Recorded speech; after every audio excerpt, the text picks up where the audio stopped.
우리 고린도전서를 계속 보고 있는데 고린도 교회가 가지고 있던 여러 가지 문제가 있었습니다.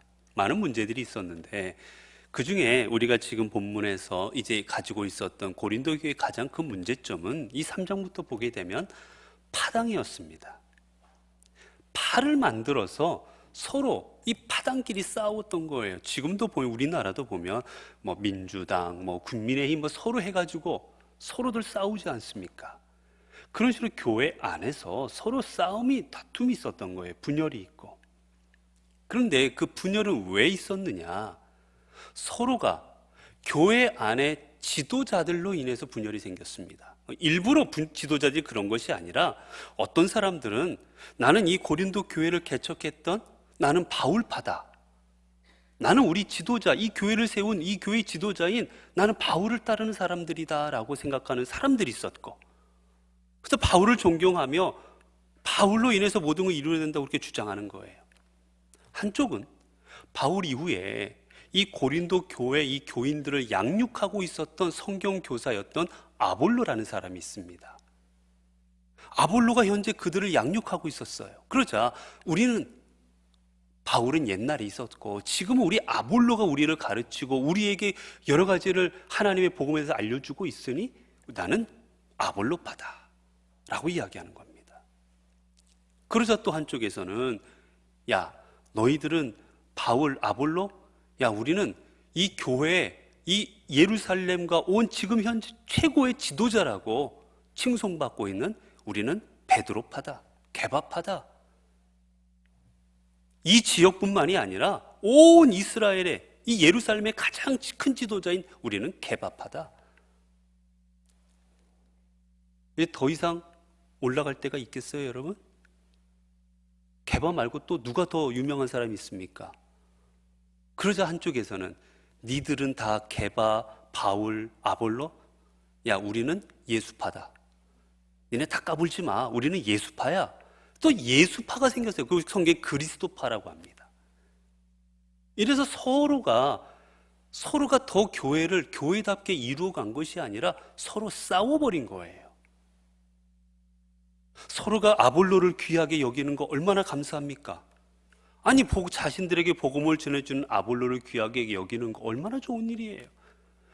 교회를 개척했던 바울을 귀하게 여기는 거 얼마나 좋은 일입니까?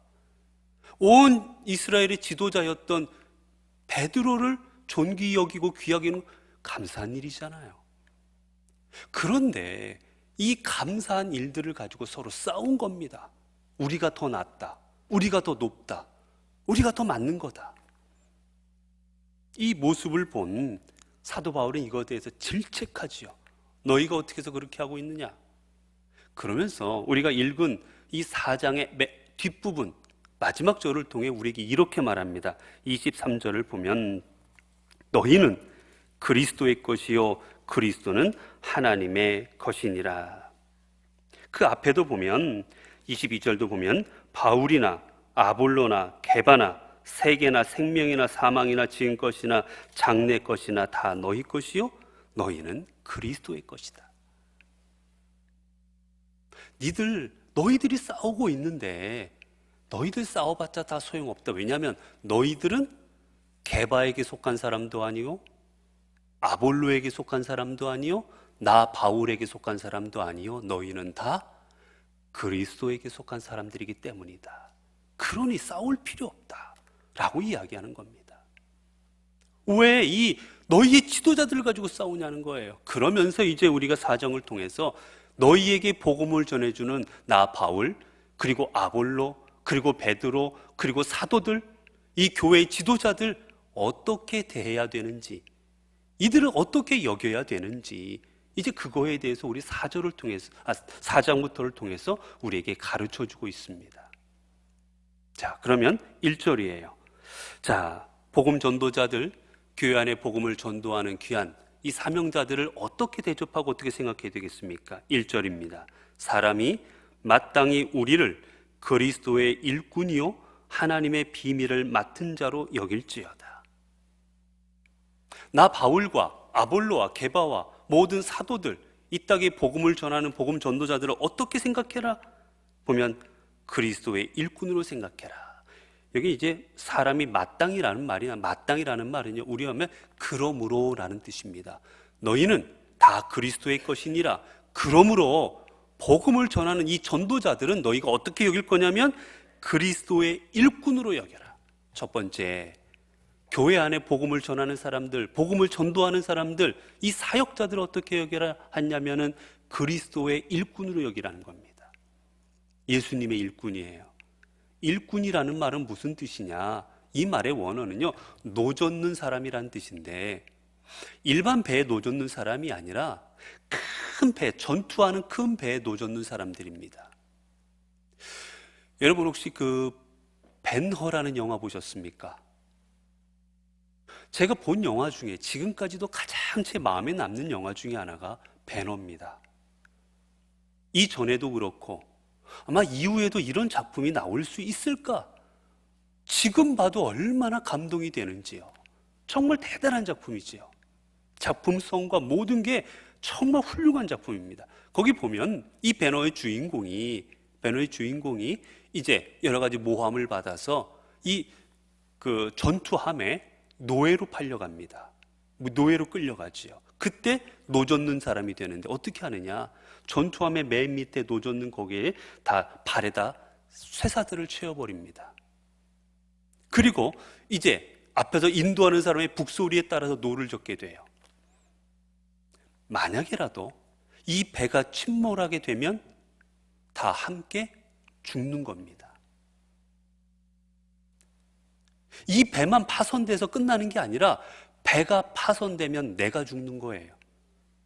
그러니 이 노젓는 거를 어떻게 해야 됩니까? 죽기 살기로 해야 되는 겁니다. 내가 노를 잘못 저어서, 내가 노를 정말 내 꾀를 부리면서 노를 저어서 이 배가 나가야 될 때 나가지 못하고 속도를 내야 될 때 속도를 내지 못하고 그렇게 해서 파손된다면 내가 죽는 거예요. 그러니 북소리를 둥둥둥 써서 속도를 내라 그러면 죽을 힘을 다해서 속도를 내야 되는 겁니다. 내가 안 죽으려면. 그게 바로 배 젓는 노예예요. 그렇기에 복음 전하는 사람들은 그리스도의 노예이니라. 자기의 생명을 그리스도에게 바친 그리스도의 노예로 생각하라는 겁니다. 죽기까지 충성해야 할, 이 사명을 맡기신 하나님께 죽기까지 순종하고 따라야 할, 충성해야 될 하나님의 노예로 여기라는 거예요. 하나님 앞에서 하나님의 사명을 감당하는 사람들은 하나님의 노예입니다. 그러게 또 어떻게 말합니까? 하나님의 비밀을 맡은 자로 여길지어다. 하나님께서 이 땅에 보여주신 비밀, 이 비밀은 아무나 아는 것은 아니지만 모두에게 또한 열려져 있는 비밀입니다. 즉 복음을 가리키는 거예요. 하나님의 복음을 맡은 자로 여길지어다. 여기서 맡다라는 말은, 이 맡다라는 말은요, 우리가 원어로 보게 되면 이 말은 오이코노무스라는 말인데, 이 말은 두 단어가 합해진 겁니다. 집, 오이코스가 집이거든요. 집과 관리자라는, 관리하다라는 두 단어가 합해진 말입니다. 지금 뭐냐면 집을 관리하는 사람,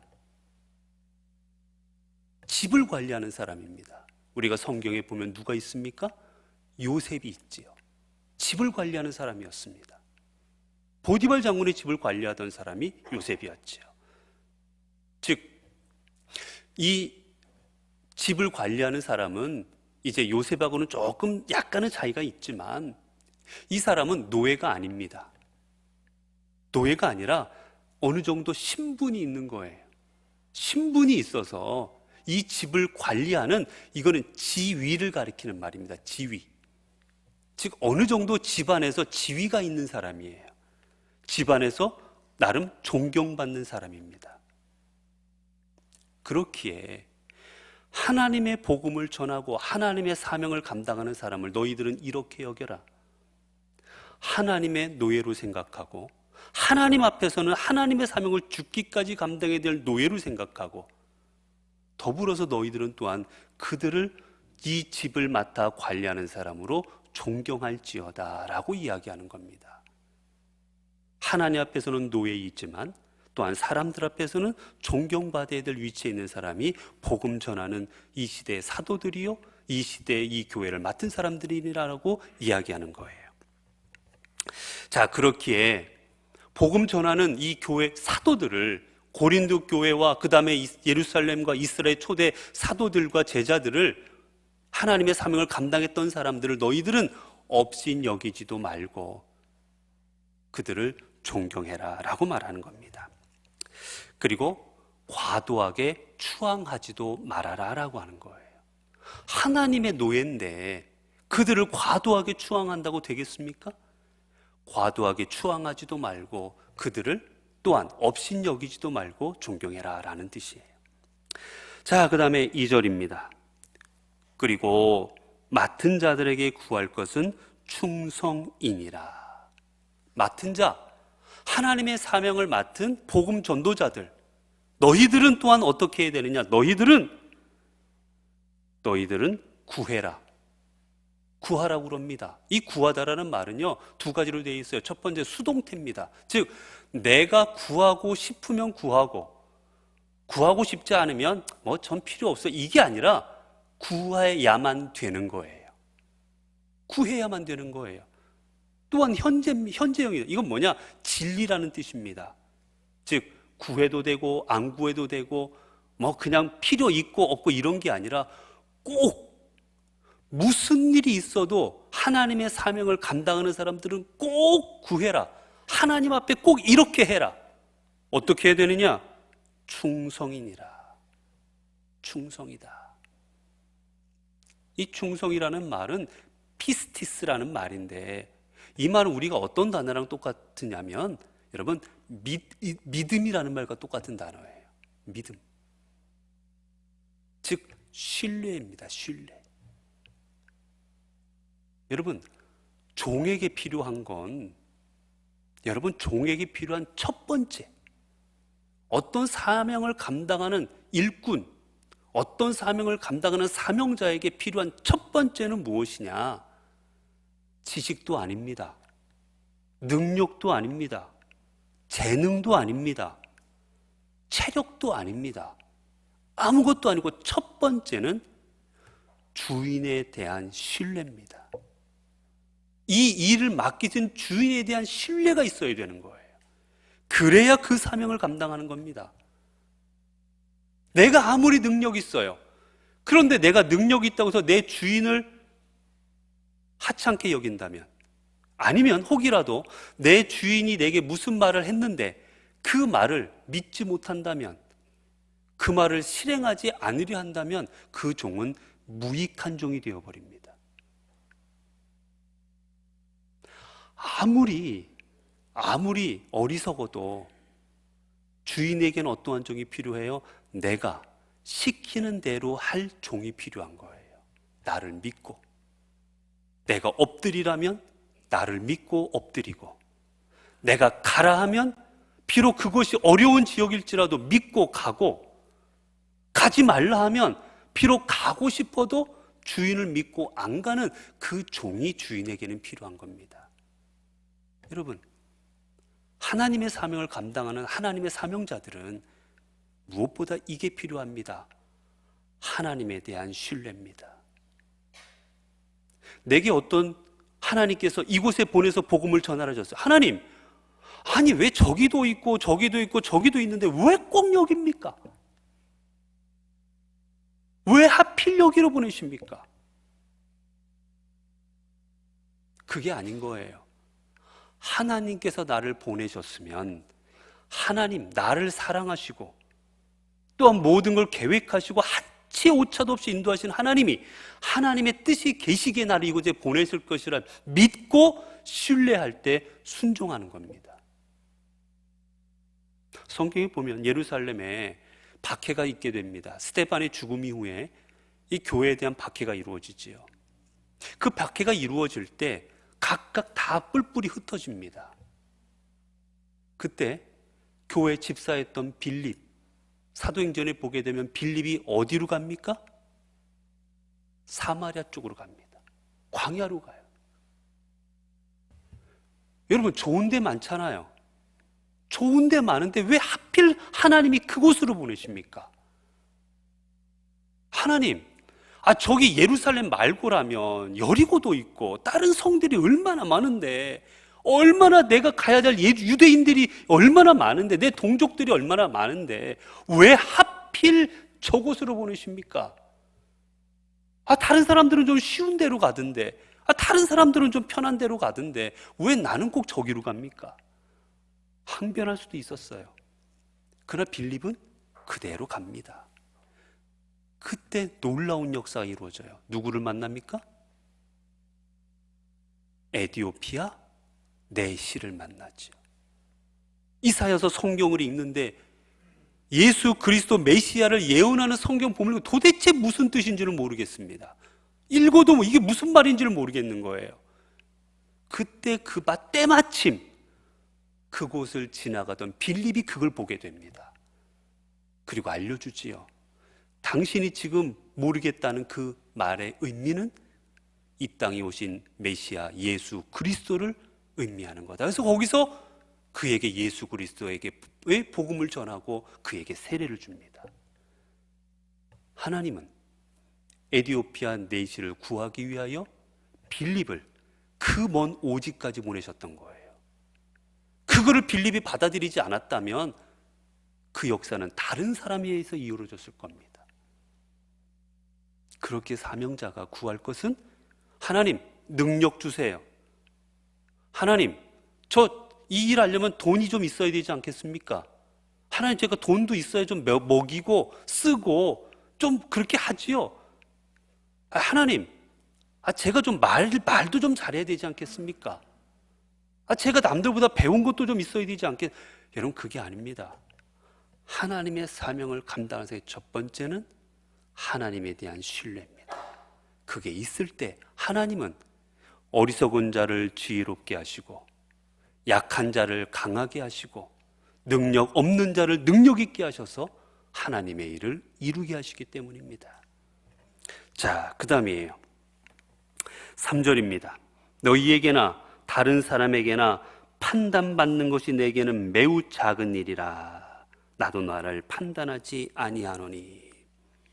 또 말합니다.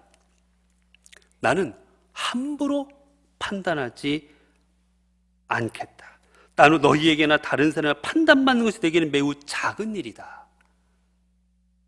너희가 게바를 판단하고 게바를 향해서 게바가 어떤 사람이고 게바가 위대한 사람이고 초대교회 누구고 게바를 판단하고 때로는 아볼로도 판단하고 때로는 사도 바울도 판단하고 각자 판단해버리는 겁니다. 게바는 이래서 게바는 좋기는 해. 위대한 지도자지. 하지만 못 배웠잖아요. 어부 출신이라고. 배우지 못한 사람이라고.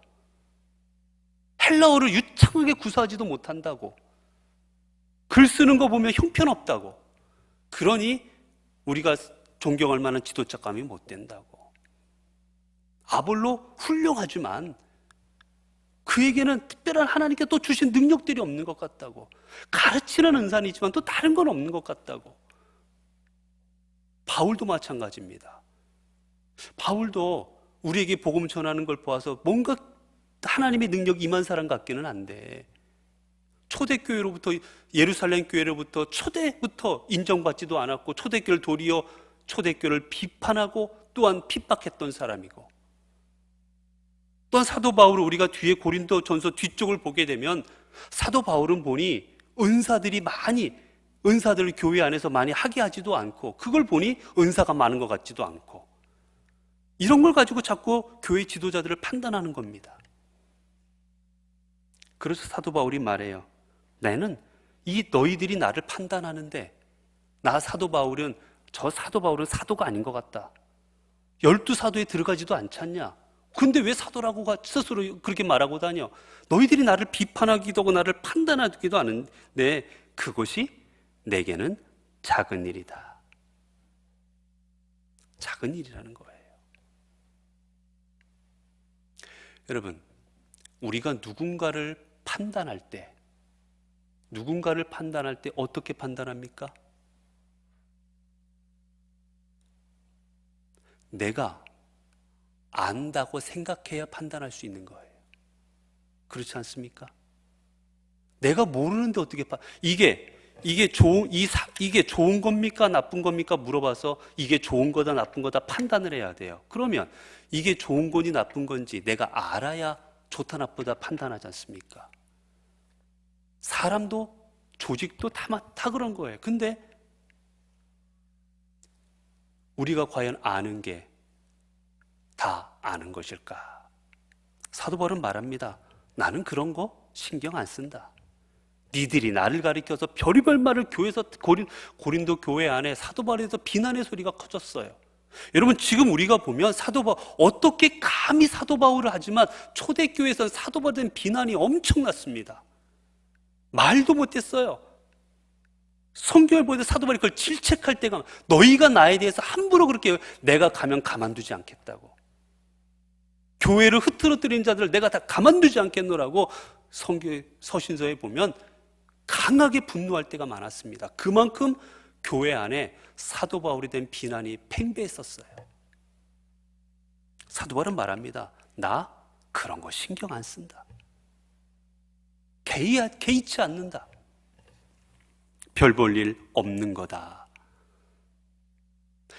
갈라디아서 1장 10절을 보면 사도 바울이 이렇게 고백합니다. 이제 내가 사람들에게 좋게 하랴 하나님께 좋게 하랴 사람들에게 기쁨을 구하랴 내가 지금까지 사람들의 기쁨을 구하였다면 그리스도의 종이 아니니라. 나는 너희들을 기쁘게 하는 것 그게 내 사명이 아니니라. 내 사명은 하나님을 기쁘시게 하는 것이다 라고 말합니다. 여러분 죄송스럽지만 여러분 제가 해야 될 일이 무엇이라 생각하십니까? 연포교회 담임 목사로서 제가 해야 될 일이 무엇이라 생각하십니까? 제가 여러분을 기쁘게 해드리는 게 목회자의 해야 될 일이라고 생각하십니까? 물론 그것도 해야 될 일 중에 하나는 들어갈 수가 있습니다. 그러나 제가 목회자로서 연포교회 담임 목사로 부름받은 첫 번째 이유는 우리 교회를 통해서 하나님이 기뻐하시게 하는 겁니다. 그 일을 위해 저를 부르셨어요. 그렇기 때문에 때로는 하나님을 기쁘시기 위하여 우리들이 기뻐하지 않을 수도 있는 겁니다. 우리가 하는 일이 다 내 자신에게 기쁨이 될 수는 없는 거예요. 여러분 학생이 공부를 해야 되지 않습니까? 여러분 공부하는 게 기쁩니까? 그래도 해야 되지요. 내 건강을 위해서라면 운동을 하기 싫어도 해야 되지요. 내가 건강을 위해서라면 때로는 먹고 싶은 거 먹으면 안 되는 겁니다. 그런데 사람들에게 좋게 하려면 어떻게 합니까? 안 좋은 것도 먹어라. 이렇게 해도 된다. 부모를 생각해 보세요. 부모가 자식을 위하는 부모는 자식이 하면 안 되는 일을 막습니다. 이거 하면 안 된다. 그때마다 자식들은 반발하지요. 왜 못하게 하느냐고. 왜 내 맘대로 못하게 하느냐고. 그러나 부모 입장에서 보면 그건 하면 안 될 일이니까 막는 거예요. 자녀가 하지 말라는 이 말아질수록 자녀들은 싫어합니다. 잔소리한다고. 자녀들 어떤 부모 좋아합니까? 하는 거 다 내버려 두는 부모 좋아할 거예요. 가고 싶은데 그래 다 가라. 가고 싶은 거 그래 니 다 가져라. 하고 싶은 대로 다 해라. 머리를 어디까지 기르든 귀를 뚫든 코를 뚫든 입술을 뚫고든 배꼽을 뚫든 네 마음대로 뚫고 다녀라. 문신을 어디다 대고 새기든 말든 네 마음대로 해라. 그럼 좋아할 거예요. 그러나 진정한 부모는 내버려 두지 않습니다. 막아요. 하면 된다, 안 된다. 사도 바울은 이들에게 말합니다. 나는 하나님을 기쁘시게 하여 부름을 받았으므로 때로는 너희를 질책하기도 하고 너희가 하고 싶지만 못하기도 하고 나는 그렇게 살아가겠노라. 나는 사람의 기쁨을 위해 살아가지 아니하겠노라. 여러분, 그래서 사도 바울은 교회에서 많이 어려움을 당했습니다. 그들이 하고 싶은 것 때로는 못하게 했고, 또 하지 않으려는 것은 또 하게 만들고, 또한 데살로니가전서 2장 4절에서 6절을 보게 되면 또한 사도 바울은 이렇게 말하지요. 데살로니가전서 2장 4절에서 6절 말씀을 제가 여러분에게 읽어드리겠습니다. 오직 하나님께 옳게 여기심을 입어 복음을 위탁받았으니 우리가 이와 같이 말함은 사람을 기쁘게 하려 함이 아니요 오직 우리 마음을 감찰하시는 하나님을 기쁘시게 하려 함이라. 너희가 알거니와 우리가 아무 때에도 아첨하는 말이나 탐심의 탈을 쓰지 아니한 것을 하나님이 증언하시느니라. 여러분, 우리가 교회나 어디나 마찬가지입니다. 나에게 좋은 말만 하는 사람 믿으면 안 됩니다. 때로는 내게 쓴소리도 하는 사람이 진정 나를 위하는 사람입니다. 자, 그러면 왜 사도 바울은 내가 왜 사람들의 이 판단, 나를 판단하고 하는 거 신경도 안 쓰고 오직 하나님만 한다고 그랬느냐? 그러면 사람들이 나를 판단하는 거는 아예 무시해도 되느냐? 그것은 아니었습니다. 우리가 4절이에요. 내가 자책할 아무것도 깨닫지 못하나 이로 말미암아 의롭다함을 얻지 못하노라. 다만 나를 심판하실 이는 주시니라. 여러분, 왜 사도 바울이 너희들이 나에 대해서 이러쿵저러쿵 말해도 난 너희 신경 안 쓴다. 왜 그렇습니까? 나를 심판하실 이는 누구십니까? 하나님이시기 때문이에요. 여러분을 심판하실 분은 누구십니까? 목사가 아닙니다, 여러분. 여러분을 심판하실 분은 하나님이십니다. 여러분을 칭찬하실 분이 누굽니까? 여러분을 칭찬하실 분도 하나님이십니다. 왜 그렇습니까? 앞서 보면 내가 자책할 아무것도 깨닫지 못하나, 이 말은 두 가지 뜻이 있어요. 첫 번째, 내가 자책받을 만큼 나는 잘못한 것이 없다라는 겁니다. 나는 지금까지 양심의 거리낌이 없이 하나님의 사명을 감당했다. 이게 첫 번째 의미예요. 그런데 이 말에는 두 번째 의미가 있습니다. 뭐냐? 내가 잘못해도 나는 그것을 깨닫지 못한다는 겁니다. 그렇기 때문에 내가 나를 판단하지 않는다라는 거예요. 그럼 우리가 살아가다 보면 어떤 일을 합니다. 근데 이 일이 잘 됐다고 나는 생각하고 해요. 그러나 그 일이 잘 된 일이 아닐 때가 있습니다. 내 생각에는 괜찮다고 생각했어요. 그러나 하나님이 보시면은 괜찮지 않은 일일 수가 있는 거예요. 왜? 내가 깨닫지 못함으로. 내가 도로를 갈고 있습니다. 시속 60km 열심히 달리고 있어요. 웬만하면 요즘 옛날에 다 시속 60km였지 않습니까? 지금은 어디 가면 시속이 50으로 떨어지고 학교 앞에 가면 시속이 30으로 떨어집니다. 내가 알지 못하는 사이에 내가 법규를 위반할 수도 있는 거예요. 마찬가지입니다. 우리는 내가 이게 죄인지를 몰라요. 이렇게 하면 하나님이 기뻐하지 않으신 줄을 몰라요. 그런데 나는 괜찮다 생각하고 할 때가 있는 거예요. 그래서 나는 내가 죄인인 줄을 모를 때가 있는 겁니다. 그래서 사도 바울은 말합니다. 그렇기에 나는 판단하지 않는다. 내가 이 정도면 괜찮지, 내 생각은 그럴지라도 하나님께서 바라보시기에는 괜찮지 않을 수가 있다는 거예요. 왜요? 모든 것을 정확하게 아시는 분은 오직 한 분, 하나님 한 분이시기 때문입니다. 그분은 어떻습니까? 우리의 모든 걸 아십니다. 그러나 우리는 몰라요. 저희 집에도 아이들이 있는데 때로는 뭐를 잘못했어요. 너 이렇게 왜 이랬어? 혼을 냅니다. 하면 안 돼. 애가 조금 있다가 눈물을 뚝뚝 흘리면서 그래요. 자기는 아빠 이렇게 하려고 했던 건데. 제가 모르는 거죠. 그 아이가 왜 그랬는지 그 속마음을 모르고 겉으로 한 행동만 보고 아이를 혼낸 거지요. 우리는 사람의 속을 들여다볼 수가 없습니다. 그러나 우리의 속은 누구는 아십니까?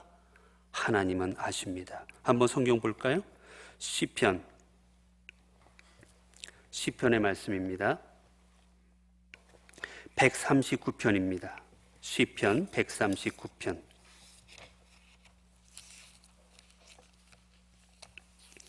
시편 139편 1절부터 1절부터 우리 10절까지 한번 보겠습니다. 139편 1절부터 10절까지를 제가 여러분에게 읽어드릴게요. 여호와여, 주께서 나를 살펴보셨으므로 나를 아시나이다. 주께서 내가 앉고 일어섬을 아시고 멀리서도 나의 생각을 밝히 아시오며 나의 모든 길과 내가 눕는 것을 살펴보셨으므로 나의 모든 행위를 익히 아시오니 여호와여, 내 혀의 말을 알지 못하시는 것이 하나도 없으시니이다. 주께서 나의 앞뒤를 둘러싸시고 내게 안수하셨나이다. 이 지식이 내게 너무 기이하니 높아서 내가 능히 미치지 못하나이다. 내가 주의 영을 떠나 어디로 가며 주의 앞에서 어디로 피하리이까? 내가 스홀 하늘에 올라갈지라도 거기 계시며 스홀에 내 자리를 펼지라도 거기 계시나이다.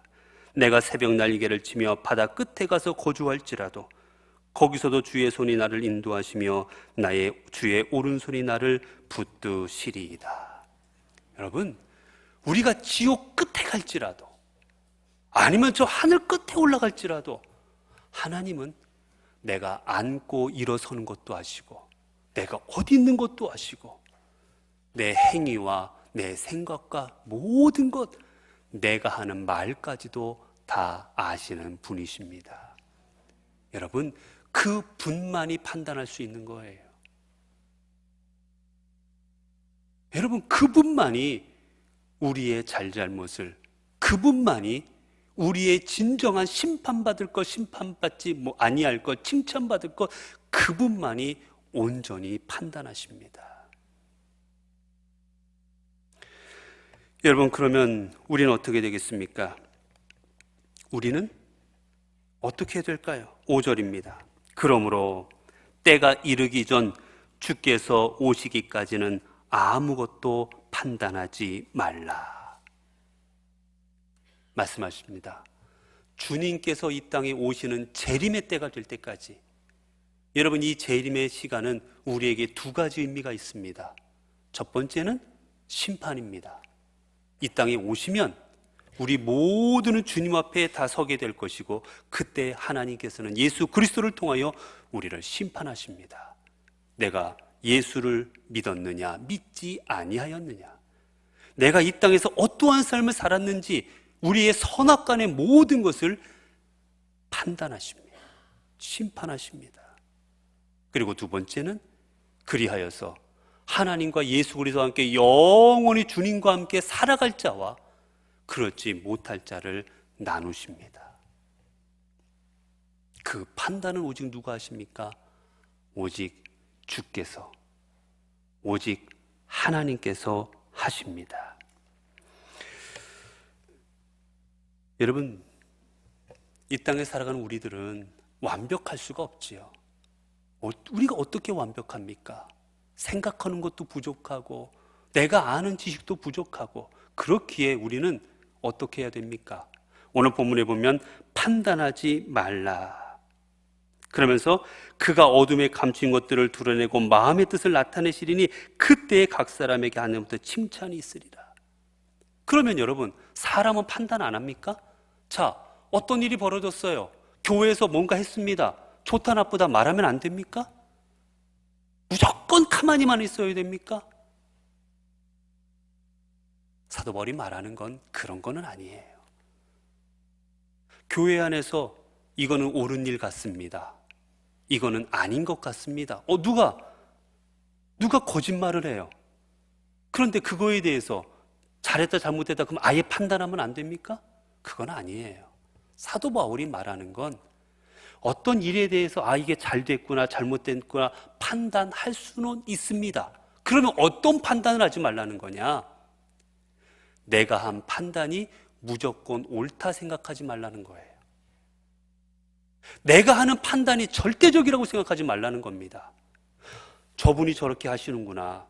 내가 보기에는 저게 옳은 것 같지 않은데 라고 생각하는 거, 그것까지는 막을 길이 없는 겁니다. 그러나 그 다음에는 문제입니다. 그러니 저분은 저런 분이다. 내가 한 판단을 절대시해서 저분은 저렇게 했으니 잘못된 거고, 저분은 저렇게 했으니 심판받을 거고, 저분은 저렇게 했으니 안 되는 일 했으니까 교회에서 비난받아야 되고, 이렇게 내 판단을 절대시하면 안 된다는 거예요. 내 판단이 잘못될 수도 있음을 기억하라는 겁니다. 그렇기에 내 생각에는 이런 것 같습니다. 내 생각에는 이렇게 하는 게 옳은 것 같습니다. 그러나 정확한 판단은 누가 하십니까? 정확한 판단은 그러나 하나님께서 하실 것입니다. 마지막 판단은 하나님께 맡기는 겁니다. 만약에 여러분, 우리가 마지막 판단까지 하게 된다면 우리는 하나님 앞에 벌 받게 됩니다. 왠 줄 아세요? 그 마지막 판단은 누구의 역할입니까? 하나님의 역할이에요. 우리가 잘났다, 잘했다, 잘못했다, 우리의 인생에 대해서 명확하게 판단하실 분은 하나님이신데, 그 일을 내가 해버리면 우리는 하나님의 영역에 도전하는 게 됩니다. 그렇기에 우리는 언제나 모든 생각을 할 때 겸손히 생각할 줄 알아야 돼요. 내 생각에는 이런데 하나님께서 어떻게 판단하실지 모르겠지만 내가 보기에는 이런 것 같습니다. 하지만 하나님께서 선악간에 분별하실 줄로 믿습니다. 거기까지 가야 되는 거예요. 우리는 때로는 하나님의 결론을 우리가 냅니다. 저분 저러면 안 되는 것이라고, 저거는 저 벌 받을 일이라고 우리가 하나님의 영역에 도전할 때가 많아요. 내가 하나님이 될 때가 있습니다. 교회 안에서, 공동체 안에서, 조직 안에서 우리는 그렇게 하면 안 됩니다. 그거는 하나님께 맡겨두고 우리는 겸손히 내가 할 생각까지만 하는 거예요. 여러분, 이거를 가리켜서 철학에서는 에포케라고 합니다. 에포케. 이게 뭐냐? 판단 중지라는 거예요. 판단을 스탑하라는 겁니다. 여기까지 더 나가지 말라는 거예요. 사랑하는 오늘 성경 공부에 참여하는 우리 교우 여러분, 우리가 살아가다 보면 여러 일들이 많이 있습니다. 교회에서도, 사회에서도, 가정에서도 많은 일들이 벌어지게 되지요. 우리는 그 모든 일들을 우리는 바라보게 될 때 그 일을 명확하게 마지막까지 판단하실 분은 하나님이심을 꼭 기억하시기 바랍니다.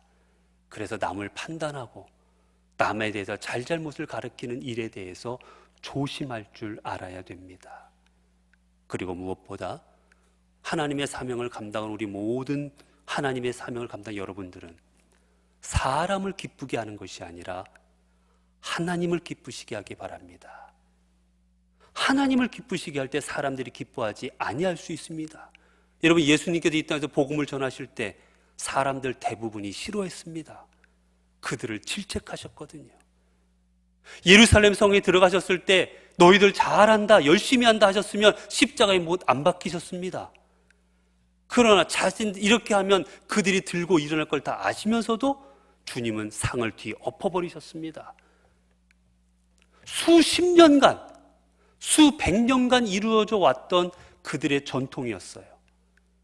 교회 안에서 사고 파는 것, 교회 안에서 물건을 파는 것, 그들의 이익을 보장해 주는 것, 그 이익을 제사장들이 가져가는 것, 수백 년 동안 이루어진 전통이었습니다. 아무도 말 안 했어요. 그래도 잘못된 건 잘못된 것입니다. 그로 인해 십자가 달릴 걸 아셨음에도 주님은 상을 뒤에 엎어버리십니다. 왜요? 주님의 사명은 사람을 위한 것이 아니라 하나님을 위한 것임을 알았기 때문입니다. 교회 여러분, 우리 교회에서도 아니면은 우리나라에서도 지금까지 이루어져 왔다고 그 일이 옳다고 생각하지 마시기 바랍니다. 수십 년, 아니 수백 년, 아니 수천 년을 이루어져 왔어도 하나님께서 기뻐하지 아니하실 일은 기뻐하지 않으시는 일입니다. 우리가 아무리 그 일을 여지까지 했다고 해서 그 일의 정당성이 부여되는 것이 아닙니다. 이제 우리 교회는 우리가 하는 일 하나하나 그 모든 것을 새로운 시각으로 볼 줄 알아야 되겠습니다. 지금까지 해왔다 이게 아니라 하나님이 뭘 원하실까? 하나님이 어떻게 기뻐하실까? 이것이 판단의 기준이 되어야지 예전부터 해왔던 일입니다. 예전부터 이렇게 했습니다. 이거는 교회의 판단 기준이 될 수가 없습니다. 판단의 기준은 하나님이십니다. 그렇게 오늘 본문의 마지막을 이렇게 맺지요. 그때 각 사람에게 하나님으로부터 칭찬이 있으리라. 사도 바울은 고린도 교인들에게 말합니다. 하나님에게, 너희에게 하나님의 칭찬이 있을 것이다. 사랑하는 교회 여러분, 우리를 궁극적으로 칭찬하실 분은 하나님이십니다. 사람이 아무리 칭찬해도, 아무리 우리가 칭찬할지라도 하나님의 한마디 칭찬에 비길 수가 없습니다. 여러분, 이 땅에 계시는 동안에 사람들로부터 칭찬받는 거 익숙해지지 마십시오. 왜냐하면 사람에게 칭찬받는 게 익숙해지면 자꾸 사람을 바라보게 됩니다. 하나님 앞에 칭찬받는 게 익숙해지면 누구를 바라봅니까? 하나님을 바라봅니다. 그런데 사람에게 칭찬받고 싶을 때는 사람을 봅니다. 저 사람 내가 어떻게 하면 나를 칭찬할까? 그러기에 우리 교우 여러분들은 사람에게 칭찬받는 걸 구하지 마시고 하나님에게 칭찬받는 걸 구하십시오. 마지막 날에 하나님께서 내가 내 일을 감당하면서도 아무것도 구하지 아니하고 오직 충성을 구하며 이 일을 이루었구나. 하나님께서 칭찬할 그 칭찬이 우리에게 주시는 하나님의 가장 큰 복이기 때문입니다. 기도하겠습니다. 은혜로우신 하나님, 감사합니다. 오늘도 이렇게 주님 앞에 나와 하나님께 주시는 말씀을 듣고 깨닫게 하여 주시니 감사합니다. 하나님, 교회 안에는 늘 다툼이 많습니다. 분열도 있습니다. 내가 한 판단이 옳고 내가 생각한 게 옳다 여기기 때문입니다. 하나님, 이제 저희 연포교회 모든 성도들 애폭해 판단 중직해 하옵소서. 내가 판단할 것이 아니라 하나님께서 판단하실 줄로 알고 하나님이 심판하실 줄로 알고 모든 판단과 심판은 하나님께 맡기고 우리는 사랑하게 하옵소서. 그래 우리 교회 안에는 사랑만 넘치게 하옵소서. 서로 비난하고 서로 잘했다 잘못했다 싸우기보다는 하나님께 맡기고 우리는 서로 사랑함으로 위로하고 힘을 주고 세우는 하나님의 공동체 되게 하여 주옵소서. 사람을 의식하고 사람을 바라보고 사람에게 칭찬받고 싶어서 감당치 않게 하여 주시고 하나님을 바라보고 하나님께 칭찬받고 싶어 주의 일 감당하는 우리 성도들 되게 하옵소서. 우리 주 예수 그리스도 이름으로 기도드리옵나이다. 아멘.